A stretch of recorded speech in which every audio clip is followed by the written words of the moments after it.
Hi guys, so do you remember some time ago there was a consultation from the government about classic cars and the process by which they are registered, by which they are classified, what constitutes a classic car, what doesn't, where do resto mods fit into it, where do replicas fit into it, where do restored cars fit into it.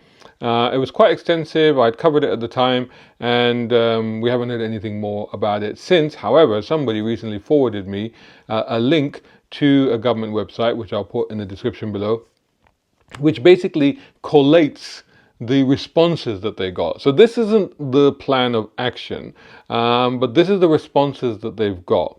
It makes for quite interesting reading. I won't go through the whole lot because there's a ton of them, but I'll sort of pick out the key things and go through those with you right after this. A brown car guy.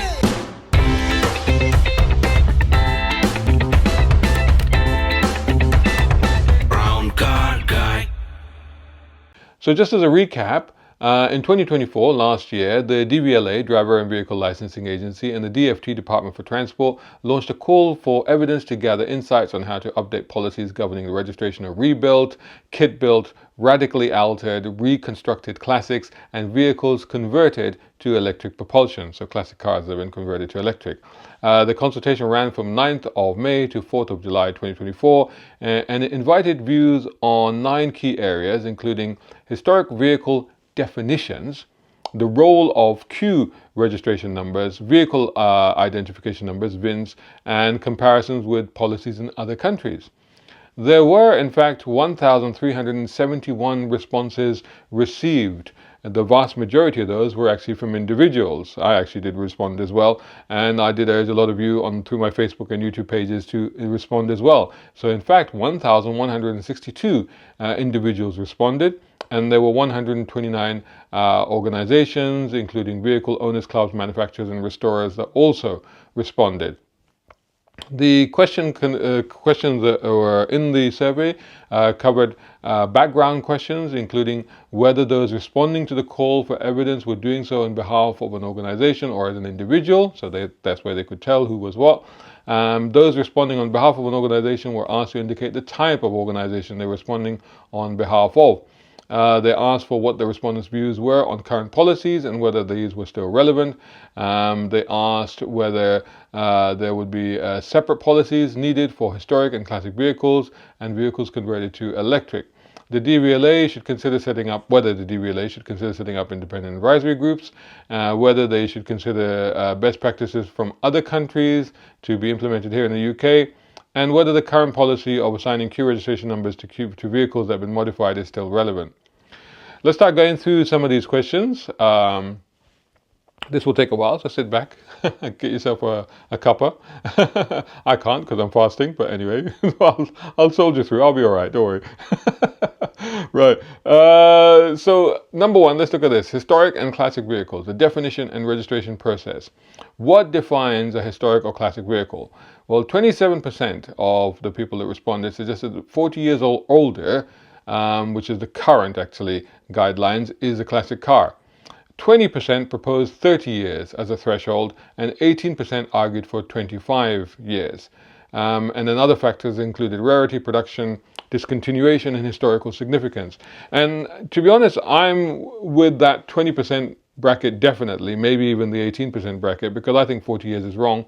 I've said this before, I've said it many times, I said it in a previous video and in other videos, but by the international definition, which is FIVA, it's a French term, but it's a Federation of International Ancient Vehicles or Classic Vehicles, and they define classic cars as anything over 30 years, where anything over 20 years is potentially that's collectible, potentially as being young timers.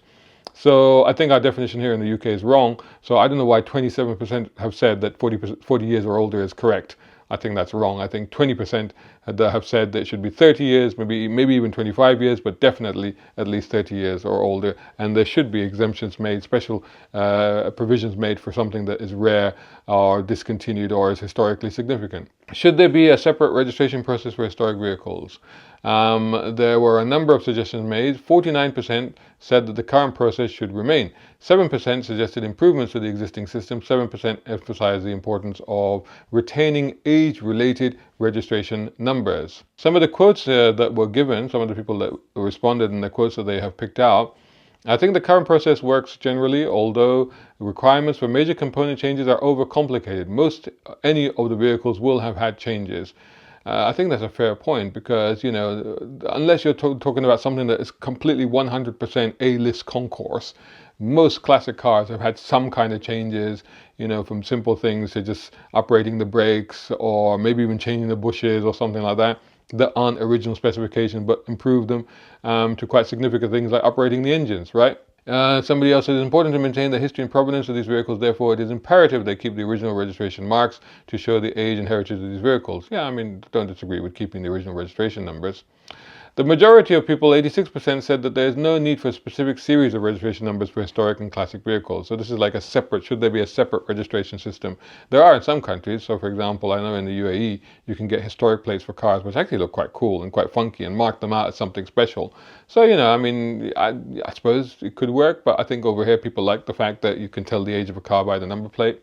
Fair enough. New safety checks for historic vehicles. Should there be a new type of safety check in place which takes into account the age of a historic or classic vehicle? 36% said no, there shouldn't be. 18% supported an MOT-style test that was adapted to classic cars. So for example, maybe the emission test was taken out or something like that. 10% favored a basic roadworthiness check. 5% suggested ad hoc inspections after restoration. Somebody said, yes, an age-related and status-related sympathetic style MOT would be useful, particularly for classic cars that are driven fairly regularly. And I think that's the key thing here, isn't it? Because there's try to find that definition between classic cars that actually are only come out, for shows, they're only ever trailered anywhere or whatever, and they're meticulously looked after and they hardly do any actual miles on public roads, compared to cars that, for example, when I had my E30, I was using it fairly regularly, so it was being driven around. How do we find that distinction? How do we, is it simply a case of, well, how many miles have you done? If you do above a certain mile, then there should be an inspection. Maybe that's one way of doing it. Most people thought it wasn't necessary, and if there is anything, then it should be a sympathetic test. I agree with that. Rebuilt and restored vehicles. Should there be a distinction made between restoration, where an existing registered vehicle with an established history is being refurbished, potentially with some new parts, and vehicles that have been constructed as a replica that are not based on a registered vehicle, but constructed from a collection of old parts? 32% felt that there should be no distinction made. However, the majority of people suggested that there is a distinction that should be made. 18% said yes. 7% yes, replica should be registered as new if not based on the previously registered vehicle, chassis or frame. 6% said yes, replica should be registered as new or not use old VIN numbers. Another 6% said yes, replicas should be subject to safety inspection, IVA or an MOT. And 5% said yes, replicas should be given a Q registration number. Just a couple of quotes. A replica not based on a registered vehicle constructed from old parts should not qualify as a classic, as a historic vehicle. However, as significantly modified vehicle, it should be subject to IVA and first registration, much like a kit car. Replica vehicles are a class of their own. Many of them are effectively brand new using newly manufactured parts. They are valuable in terms of historic remembrance, but they should not be considered either historic or classic because they are neither. I don't agree with that statement because, there is the Bruce McLaren car. There's a whole bunch of the Nova kits and what have you. There's a whole bunch of kits, and they're still like, some of those kits are quite old now. Some of those date back to the 70s, right? So they're all in themselves classic cars now. And then you have manufacturers that are doing continuation series, like the Aston Martin DB5, etc., the James Bond continuation series. Are they not classic cars? Well, I mean, they look like classic cars. They have the value of classic cars.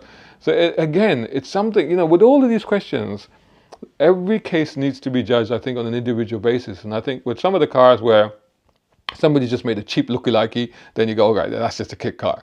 But if somebody's gone to a lot of trouble to get parts and then mix them up with new parts to create something that is pretty authentic or pretty much looks authentic, I think, some extra attention should be given to that. So I think it's a tricky one. Case by case, I think, maybe a case of, like they say, advisory body or a committee sitting down and going, yeah, that should be given this status and that shouldn't, etc., etc. But then you open it up to politics and stuff, don't you? That's another problem.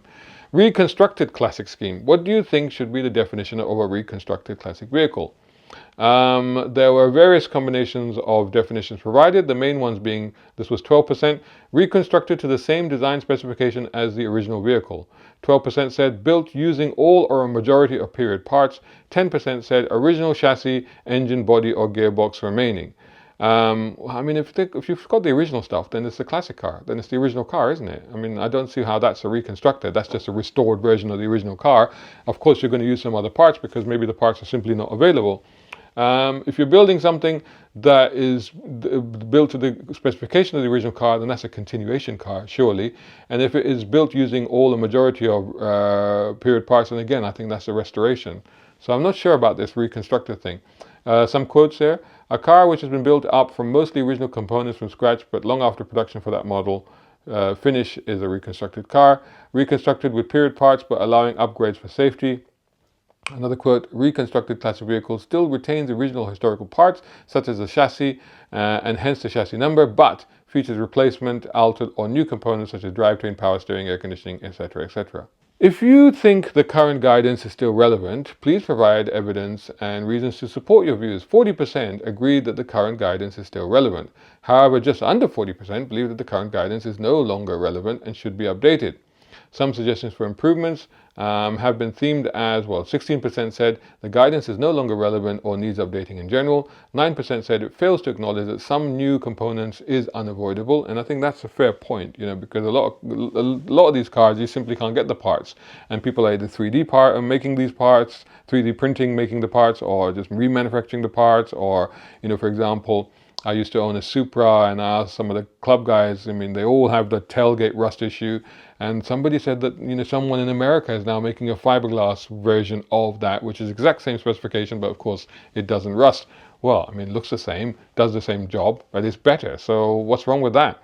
If you think it's appropriate to ensure the components used to build a vehicle must be more than 25 years old, and within the period the model of vehicle was originally manufactured, please provide evidence.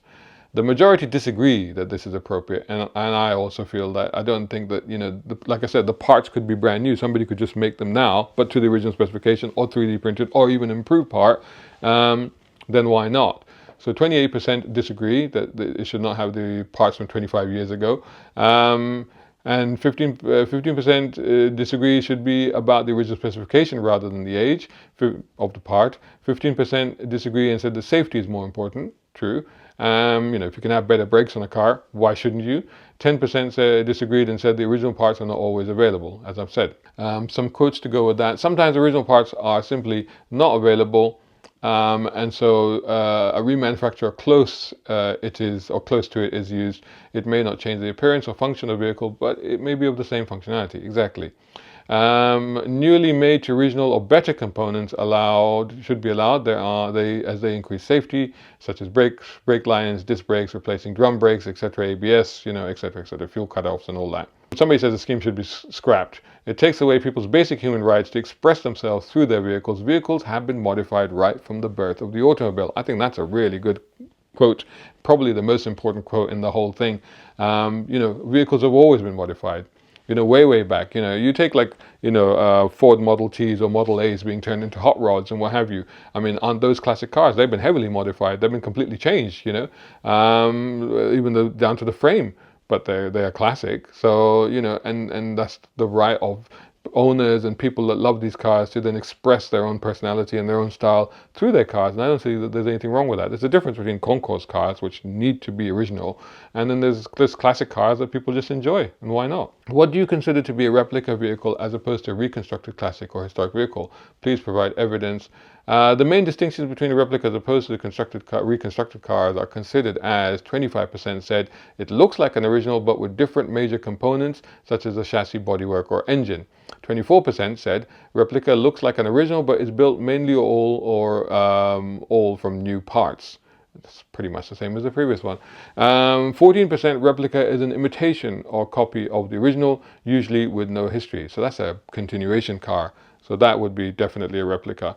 But I think that, again, there needs to be a little bit more sensitivity about these cars, because some of these cars are built, what is it, another Alvis, isn't it Alvis? I think they're also making, is that correct, isn't it? I'll put it in, if I've got it wrong, so I'll put it on the screen.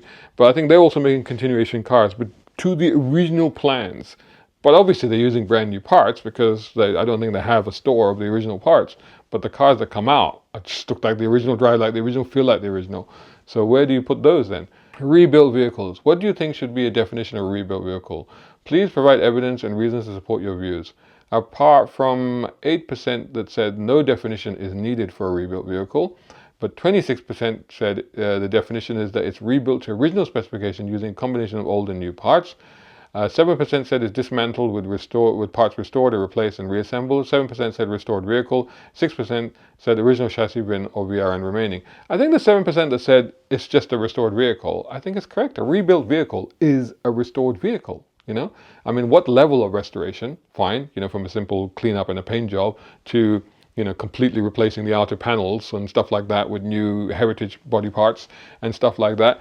But it's still a restored vehicle. I mean, it's rebuilt and restored to me is two ways of saying the same thing, surely. Let me know what you think. To what extent should a vehicle be rebuilt before the DVLA needs to be informed? Well, 38% said if it was rebuilt to different specification from the original manufacturer. So, they don't need to be told unless it was different from the specification was different. 15% said if the numbered items are replaced, such as the chassis, the engine, etc. And 11% said no, they don't need to be told. There's no need to tell them. A quote was, DVLA should never need informing if the vehicle is already registered. The car does not substantially change during a rebuild. Yeah, again, unless the chassis has been changed or the engine, because then the numbers get changed. If the numbers get changed, I agree. Then in that case, you should tell the DVLA because they have to change the numbers. Otherwise, the provenance of it is all over the place, isn't it? And you'll have difficulty selling it on. Restored vehicles. What do you think should be the definition of a restored vehicle? 15% said there was no separate definition needed. 25% said the definition was that it was restored to the original standard or appearance. 14% said restored using as many original parts as possible. And 5%, I don't know about that one, because again, yes, of course, as many parts as possible, but in some cases, some newer parts will be better, but will do the same thing and look the same. So 5% restored as original with modern safety features. Again, it depends, we do have an allowance for classic cars not to necessarily have seatbelts if they weren't fitted with them. But if you're going racing in one, then you probably want to put a seatbelt in there. So if you're restoring a classic racing car, then probably you will want to upgrade the safety harnesses, roll cage, etc. in there. That's not original. So, again, there needs to be that case-by-case sensitivity on what you're actually doing. So some of the quotes for this was, a restored vehicle is one that has been taken apart and restored back to original condition. A restored vehicle, another quote is, restored using a combination of existing, refurbished, new, old stock and reproduction parts with appropriate modifications. And a vehicle built to the concept of the original vehicle, but including modern updates for reliability, safety, or emissions. Emissions is a hard one, really, unless you're changing the engine, let's be honest. Do you think restored vehicles should continue to be assessed according to current policy for rebuilt vehicles, or should there be a specific process for assessing restored vehicles? 51.2% said continue to be assessed according to current policy for rebuilt vehicles. So there's no need to change anything. Do you think that restored vehicles should continue to be assessed according to the current policy? 6% said restored and rebuilt should be a single category to avoid confusion. Well, yeah, restored and rebuilt, because they're the same thing. 5% MOTs to be carried out following restoration. Again, it's a difficult one, because MOT of what kind? Because if an MOT based on the current MOT that applies to new cars, it may not be sympathetic to the age of that car. So again, as somebody said earlier, a sympathetic MOT or customized MOT for classic cars, which would be very complex in terms of who would be able to do that. I think there would be only certain garages would be able to do those sort of things. 26.6% said there should be a specific process for assessing restored vehicles. Okay, now the themes that they also covered were 15% said restored vehicles are not the same as rebuilt. I don't know. Somebody tell me why. 13% said independent assessment or inspection by a specialist needed. I guess if the car is going to be used on the road and it's for safety reasons, then that does make sense. Another question asked was, if you consider it important that for a consumer purchasing a vehicle should know that it's had major restoration work done to it.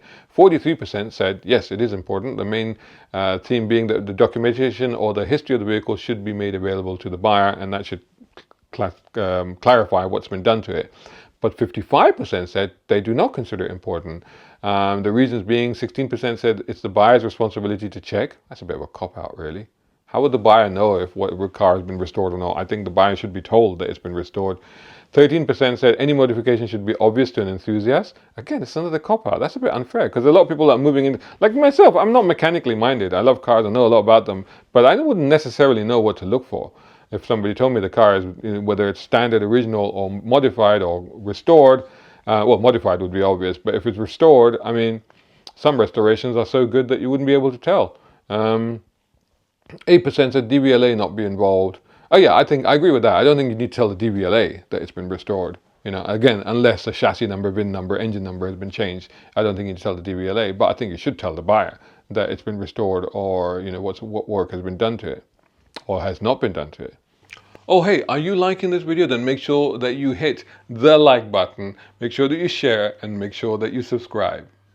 I've been an automotive journalist for 35 years. What a ride it has been. I've done everything. I've been Saudi Arabia's first motoring journalist. I've driven vintage Bentley blowers. I've driven Ferraris, Lamborghinis, Bugattis, even an F1 car, hung out with F1 legends, presented cars on radio, on TV, at live shows, at major motor shows. I've done everything that you could do in automotive media. But how have I done this? Well, I'll explain everything in my latest book. It's out now. It's on Amazon. How to be an automotive content creator by BC Guy. But I've also told you how to do what I do, how to get into this career, how to be on this same journey, how to get cars, how to review them, what equipment to use, what platforms to get onto, how to turn it into a sustainable career. All of those secrets and more are all in this book. It's out now. 35 years of experience I have poured into this book. Of course, don't forget, I still have my other 2 books on Amazon, The Euless Files, an all-action thriller, and of course, Quantum Races, a collection of 13 short stories, sci-fi, automotive theme, and the human condition. But get these now on Amazon.com. Brown car guy.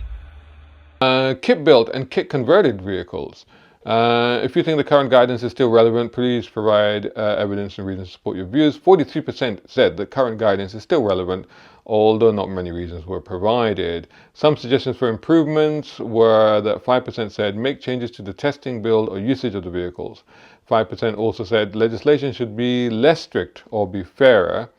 And 3% said they should have separate legislation for rebuilds and kit cars. Again, the rebuilds, can we just say kit cars? A quote was, "This needs simplification. It's far too complicated and doesn't allow enough reconditioned major parts rather than new."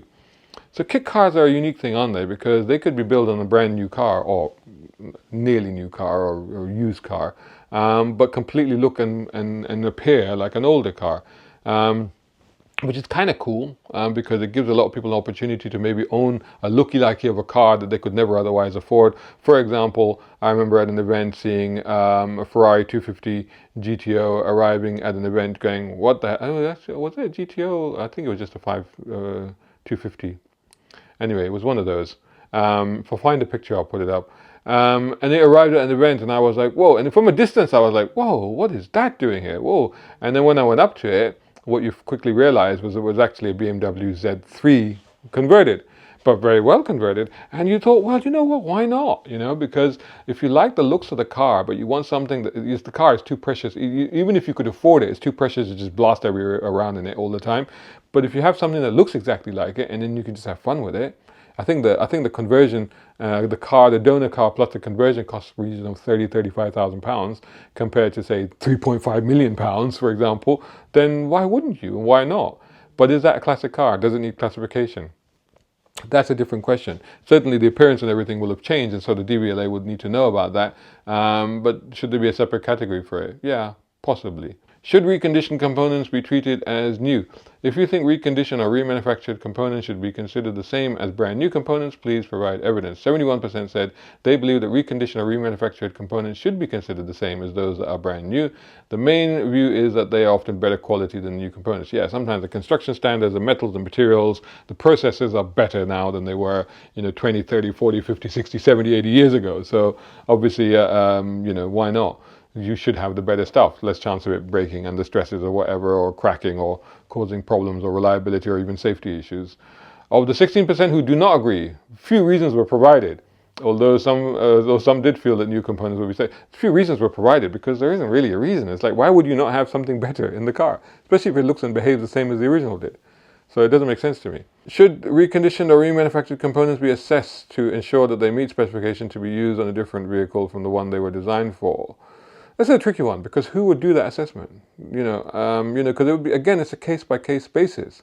If you're using a part of a component of a modern Maserati gearbox to put into an old Alfa gearbox to make because it fits, but it's the same, but it actually improves it, but it's not actually the original part, then what's wrong with that? And who is the person that's going to go, oh yeah, that's okay, that's good enough to take the stresses for that? And I think it's a really difficult one, isn't it? It's just part of the whole culture. It's just, what classic car restoration, restomod, modification, that's what they do. They try out different bits and they try if it works, it doesn't, so it's a bit trial and error. Who would be the authority to decide whether or not that's right or not? Again, I think there's an issue of safety, but by and large, I don't know. I think the people that do this work tend to know what's going to work and what isn't, just from the experience and skills and intuition that they have. So 47% said the assessment was not needed or practical, and 29% said yes, you can also include listing of part-specific circumstances, testing safety or source. Yes, these parts must meet the same specification, performance and tolerances as the original part, said somebody. If you think kit-built vehicles should be registered as new vehicles if they have more than one reconditioned or remanufactured component, please provide evidence. 46% said that they don't feel any changes needed. Of those that think kit-built vehicles should be registered as new, they said 32% said yes, because they are new builds and should be tested for safety. 4% said they should have separate legislation for kit cars or Q registration number cars. Somebody said kit vehicles by their nature are a combination of many manufacturers' parts of different ages and designs melded together. As such, how the vehicles behave on the road and its safety aspect need to be carefully considered. As the car is from many sources, it has no identity and should be considered a new vehicle. It's a tricky one, that, isn't it? What is the age of that vehicle? Does it still fall into the MOT remit? Is it within 40 years? I guess most kit cars would do, because the chassis number and the engine number would probably still fall under that 40-year limit, wouldn't it? So I think it's a tricky one. Like I said, there are some 70s kit cars. Where do they fall into this? But if they've been around long enough, then surely they'd be okay. Radically altered vehicles. What do you think should be a definition of a radically altered vehicle, and why? 67% said that the definition should be any major changes in original components or resemblance, for example, the engine or transmission, performance or body or frame. 11% said that the current definition is sufficient, or that the owner should be on a third party to decide, for example, the buyer or driver or a qualified technician. Some of the quotes were a vehicle that has had its chassis shortened, lengthened, or strengthened for additional weight, or its appearance is significantly different from the original. And somebody else said a vehicle that is drastically different from how it would have left the factory. I guess so. Again, this is another thing where you can drop tops, chop bodies, load bodies, create a limousine out of a classic car, whatever. You are going to make radical alterations to them. What's the definition of them? It's a tricky one. I think radically altered is fine, but technically, where does that leave it? It's another one to ponder over. If you think the current guidance is still relevant, 35% said they think the current guidance is relevant. 23% said the guidance needs updating to include new evolving methods, technologies, vehicle types, and reinforcement, so on. 9% said that the current guidance is not relevant or too complex. And a further 31% said they were unsure of the guidance and gave no relevant response. So at what point should the DVLA be notified? 50% said the DVLA should be informed of any changes to the original components, vehicle class, or resemblance, for example, engine, transmission, performance, body, or frame. Yeah, I guess you'd have to, because at the end of the day, they have to have a visual reference of what the car is, what it looks like, etc. 12% said the DVLA should be informed of any changes that no longer align with the information on the V5C, the logbook. A further 26% gave no relevant response or feel that the DVLA does not need to be notified. I think if the car is radically altered, then they should be told. Vehicles converted to electric propulsion. Should there be a specific policy for assessing vehicles that have been converted to electric? What would that policy look like? Majority favor a separate policy. So 18% said the safety or assessment or inspection should be carried out on the vehicle to ensure the conversion has been carried out properly. 13% agree, they weren't specific about it. 5% said the weight of the battery should be assessed against that of the major vehicle upgrades. To be honest, with a lot of these classics, because they're not converting it to full EV, such as a brand new car is, which by that I mean like the chassis has an entire battery pack and the floor pan. Generally what happens with these electric conversions is they replace the fuel tank area and the engine area with the batteries and the motors. And actually the weight pretty much comes out to the same, because it's not like a major battery, it's like whatever they can fit into those areas. So there normally isn't a huge difference. Sometimes it could be more, sometimes it could be less even, you know. Somebody said yes, it should assess the assess the weight of the batteries and motors and the effect on the chassis and handling characteristics. And another person said ICE vehicles, internal combustion engine, that are converted to electric require a separate policy, as the whole vehicle is subjected to unknown stresses and strains. Well, you do get more performance, or you can do. And I think it's up to the person that's doing the conversion to be sympathetic about how much torque they put through that. Generally, the classics also retain their old gearbox as well, even though it becomes a little bit redundant. It can still be used, the clutch can be used, but it kind of becomes a bit redundant. You can almost disable the clutch and still use the gears to an extent, but would the gears be able to handle that torque? So I guess the person, the specialist, whoever is doing the conversion, it's up to them to be careful about that sort of stuff. Do you think there should be specific safety tests for vehicles which have been converted to electric? What should they involve? 18% said battery or electrical wiring safety checks. Yes, absolutely, because that could be dangerous. And 13% said testing to ensure the vehicle can handle the additional weight. Yeah, maybe, but I don't think that's such a big deal, to be honest, personally. 12% said the annual MOT test suitable for electric vehicles. Again, it would have to be a sympathetic and customized MOT test. And then I would add also, like I said, to make sure that the performance has appropriate to the drivetrain of that car. Because otherwise, the amount of torque the electric motor can put through these things could rip the gearbox to shreds and the axle off its hinges. That's what it could do. So Q and I registration numbers. Should Q registration be limited to unknown identity vehicles? 32% said think that the current process is sufficient and should remain in place. 22% said that Q plate should only be assigned when the identity of the vehicle cannot be determined or it has no previous identity. And 5% think that the process works well for kit cars, and a further 3% it provides clarity for potential purchasers. Part of me, I think that, the Q plate has such a stigma to it now that I think it's sometimes a little bit unfair, and maybe that system this is my feeling, I think maybe the whole thing needs to be rethought. Because it's almost like, there are lots of great cars out there that you would enjoy owning and driving, but just having a Q plate for a lot of people is like, I don't want that plate. For those that do not agree with the current system, there were a variety of comments about why they feel the Q registration number does not work. The main themes were that the unfair or D-value vehicles and age-related registration numbers should be assigned as an alternative, or that Q numbers should only be assigned when all other options have been exhausted. I agree with that. Quote was, a Q plate is understood for being a vehicle with undocumented history. Buy everywhere, keep this system, it works, somebody said. And somebody else said, a genuine vehicle, whether restored to a standard specification or for competition. Yes, a Q plate was always where a car's identity could not be established. In my view, this has not changed, but I have heard from some classic cars have recently been issued Q plates as their engine was changed to electric or similar. This is very wrong and a misuse of a Q plate, as a vehicle that has been changed still has a clear identity of age, identity and age. I agree with that, because you've only just changed the engine. It's just like changing an engine. Why would you change the number plate? You can change the engine number or the motor number, whatever, on the record, but there's no need to change the registration number. Q registration should not be assigned until all alternatives have been exhausted, somebody else said, and another person said, only if there is no other choice, etc., etc. VIN numbers. In what circumstances do you think DVLA should allocate a VIN? 18% said when the original identity of origin is unknown. 11% said when the original VIN is lost or no longer visible. 8% to brand new vehicles only, and 4% to kit cars only. I think I agree with the first 2 points on that. 39% said that the DVLA continues to work with specialists to authenticate an unknown vehicle's identity, for example, marks, owners, clubs, etc. 11% said that you could use previous records of photographic evidence to identify that car. What do other countries do? Do you think there's any best practice from other countries that could be implemented here? 14.5% said yes. 24% said there should be an international standard to things.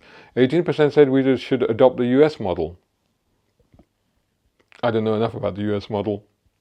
8% said we should adopt a general European model.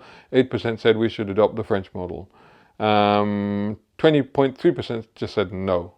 there's no need to look at anything from abroad. 92% said, I think the UK should continue to maintain its set its own standards. I don't know, I mean, it's worth looking at international stuff where it's good, isn't it, right? Independent advisory groups. Do you think DVLA should explore the option of setting up independent advisory groups to support registration process for historic vehicles? 70% said yes. So I guess that makes it, again, it goes back to the whole sensitivity about these cars, looking at things about case-by-case basis. I think you would need a committee or an advisory group to look at these things. 64% believe the DVLA should use motoring clubs or independent experts, not just government bodies.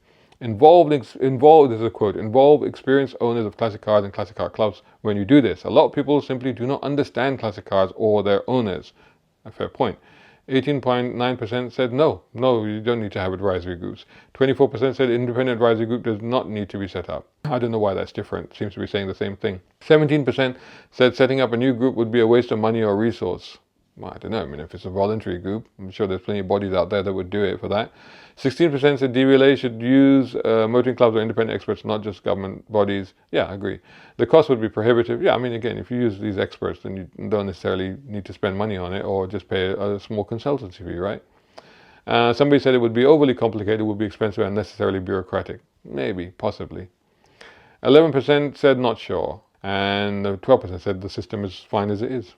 Okay, fine, let's go to the end of this now and look at where this leaves us. Like I said, no changes or anything have been announced at the moment. So next steps, the DVLA is currently undertaking a detailed analysis of this feedback received. The insights gathered will inform potential revisions to policies, aiming to balance the preservation of automotive heritage with the integration of modern technologies. So that's a nod to understanding that yes, there needs to be new stuff, new parts and modifications to classic car vehicles. The initiative reflects a broader government effort to support drivers in the automotive industry, recognizing the cultural and economic significance of classic cars in the UK. Well, that's a good thing, if that's true. So what can we take away from this report? There is strong support, I should say, for retaining age-related plates, keeping classic car vehicle identity intact. Electric conversions need clearer policies, especially when it comes to safety. Rebuilt, restored definition need refinement, maybe.